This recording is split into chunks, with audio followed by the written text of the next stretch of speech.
Let me ask you about Microsoft. You were the CEO of Microsoft for a long time. The company announcing it will sell AI products to China. And I want to get your take on the opportunity in China and also the opportunity around artificial intelligence, AI. I'm just back from San Francisco. I sat down with the co-founder of Oracle, Larry Ellison, about technology companies working with the government. Here's what he said about Google and China. Listen to this. I think U.S. tech companies who say we will not support the U.S. military. You know, we will not work on any technology that helps our military, but yet goes into China and facilitates the Chinese government surveilling their people is pretty shocking.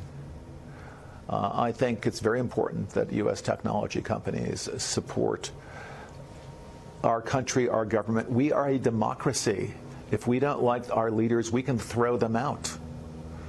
If you don't like the leaders in China, you can fill in the blank. What do you think about that, Steve? Well, I think it starts with a premise that I might not agree with. Most, at least software intellectual property in China is stolen anyway. So the notion that a policy decision by a U.S. company is going to dramatically impact that is interesting. You know, most of Microsoft software, when I left, this is a few years ago now, was stolen. And you say, okay, is it possible to steal the software without even selling it in China? The answer is yes, it is. So I do think that there are some important principles in what Larry says. I don't deny that. And yet the specific issue is very hard to control. You make such an important point. And I think I heard a stat, you'll be able to correct me if this is wrong, that 90% of companies in China use the Microsoft operating system, but like 1% pay. Certainly, as I left a few years ago, that was right. That was exactly. 90% of companies are using the Microsoft operating platform, and only 1% are paying for it. How do we? I mean, what are we going to do that China keeps stealing everything this way? I mean, that's pretty extraordinary. I'm a free trader by nature. I went to school, economics. It's the best thing for the world. This one's a tricky issue because it is absolutely clear that the rules don't apply in China. And the U.S. government needs to do something, whether tariffs are right or wrong. I'm silent on that point. But without any pressure from the U.S. government, we're talking about $10 billion plus, for example, in Microsoft that would go into profit. As a shareholder, that's the easiest thing for me to now see as an outsider. We just haven't seen the rise in profits that would be commensurate with real intellectual property protection in China. So where does this go, Steve? I mean, I don't think they're going to change their behavior, frankly, because they won't even admit that they've been stealing our IP. I mean, you were the CEO of Microsoft, and you can confirm that 90% of these large companies in China use Microsoft, and they don't even pay for it. So where's this going? Are you happy that this administration is pushing back on China? I know we're not sure if tariffs is the way to do it, but what is the way then? Not sure. I don't work at Microsoft anymore. Hard to see the internal issues. All I can say is, without any pressure, nothing's going to change. Not clear tariffs is the right way to go. I'll be silent on that.